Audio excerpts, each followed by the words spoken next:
You're never going to guess what I've been up to.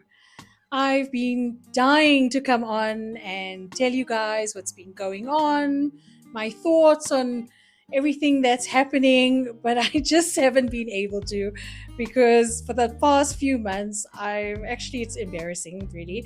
I've been addicted to these short form Chinese dramas, C dramas, and I haven't even touched Pursuit of Jade yet. I haven't reached that stage yet. It's just TikTok, guys. Social media is taking over the world. I've been so stuck on watching these 100 episode little Chinese dramas, but I thought, I started getting so into it that they started giving me on the algorithm AI dramas, and I thought, you know what?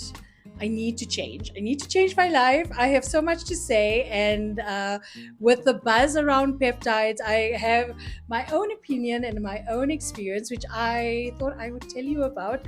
And yes, I haven't been on social media for months, and I'm back now. So my personal journey with peptides actually started last year, and honestly, I've been on the lookout for years, maybe 2 or 3 years, looking for peptides, good sources of peptides for myself, actually, and my own ailments. And I just haven't, come across any. And in fact, it was a patient who asked me while we were busy, how do these peptide things work? Where can she get some to sell? I'm like, I don't think that's allowed. I think you have to go through SAPRA. I mean, we had no idea.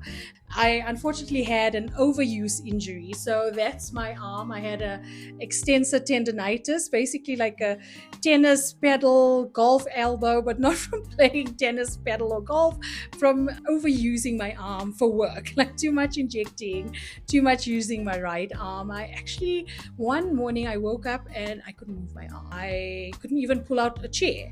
I went to my sports physician. She's quite good. She usually does, anti-inflammatories, or she'll do a PRP. I prefer PRF, but her suggestion was, let's do the PRP. I was scared, even though I inject people every single day, I was quite scared to do this because it's quite a big volume of PRP, all under ultrasound guidance. And I asked him, like, hey, have you heard of peptides? Do you think it's something we could try? I've been looking for this BVC 157 all over the place. And she's like, I actually do peptides. I was like, oh, really? I was so excited. I was scared to try, but I had a look at the COA, her legitimate source, her legitimate compounding pharmacy, and that's how I tried on myself. Well, on the ultrasound guidance by a qualified sports physician, into my extensor tendon, and it was pretty sore. I wasn't allowed to use my arm for work for the next 3 days. And yes, there was an improvement. There actually was, but nothing groundbreaking. I thought, okay, this thing is not a miracle. I still had to do these strengthening exercises, which I'm supposed to do every day. And if she's watching, she's going to know I didn't do them every day. I actually went back twice after that. And after the third time, I thought, did this stuff actually work? It's still a bit sore. A few weeks later, 3 to 4 weeks later, this is probably maybe 3 or 4 months after my last injection. I have no pain anymore in that arm. I use it as extensively as I did, but that is my peptide journey. It's not everyone's peptide journey.